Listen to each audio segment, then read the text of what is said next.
Sabi ko sa iyo. Ay naman kasi. Sino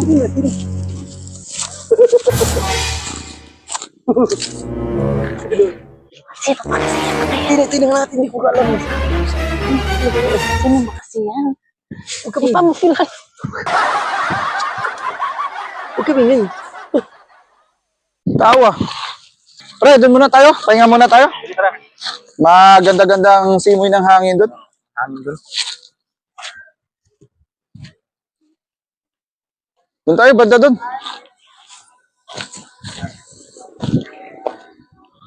Kaya dito na lang, pre, oh. Doon na lang tayo.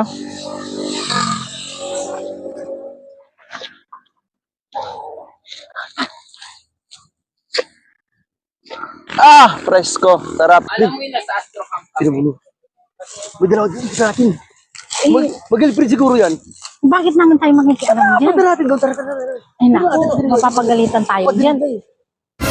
Sinasabi ko sa iyo. Ay naman kasi. Sino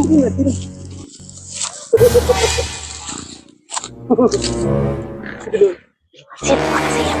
Tingnan natin, hindi ko alam. Sino ba kasi yan? Huwag ka pa mo feel like. Huwag kami ngayon. Tawa. Anong ginagawa niyo dyan?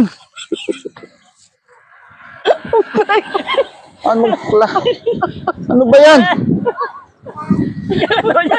Ayaw pala dalawa. Anong ginagawa niyo dyan?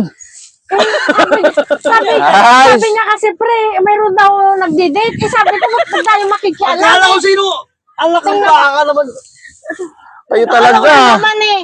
Para kay Marites talagang dalawa. Sinundan kasi namin nakala ko nga mag-shoot tayo. Kayo pala dalawa ni Lungwer. Talaga si Rudy Panot. Dinamay mo pa yung misis mo. Ayaw ko nga sana eh. Sabi niya, titignan natin kasi nagde-date. Tingnan mo nga naman ang ginawa eh. Sino ba yung nangyari sa inyo? Ano yan?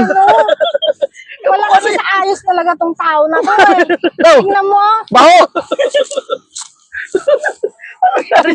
Puro kalukuhan talaga pinaggagawa nito, no? Sabi niya, wag daw ako maingay. Akala ko kasi mag-shoot na kasi babae lalaki na mamamuhok. Pero sabi ko punta din sa padilim na. Akala ko ano gagawin niyo. Ay, pati ba naman kami pag hinalaan mo pa? Ay, malay ko pa niya si Lungwer para sa amo kasi akala ko kasi mamamuhok babae. Baka talaga sa ayos Rudy Panot eh. Sabi ko na nga, wag Oh, tama tayo nangyari sa'yo. Yan oh, tingnan Oh. mo nga. Sabi niya, wag daw ako maingay. Didikit mo pa sa akin yan. Tara, uy, tara. Yan napapala sa inyo. Hindi na buhani ko rin na. Tara, bao, tao. Ala sa ayos rin. Ay, din. Ayan tuloy oh. Uy, tara. Uwi na talaga kami. Kayo talaga.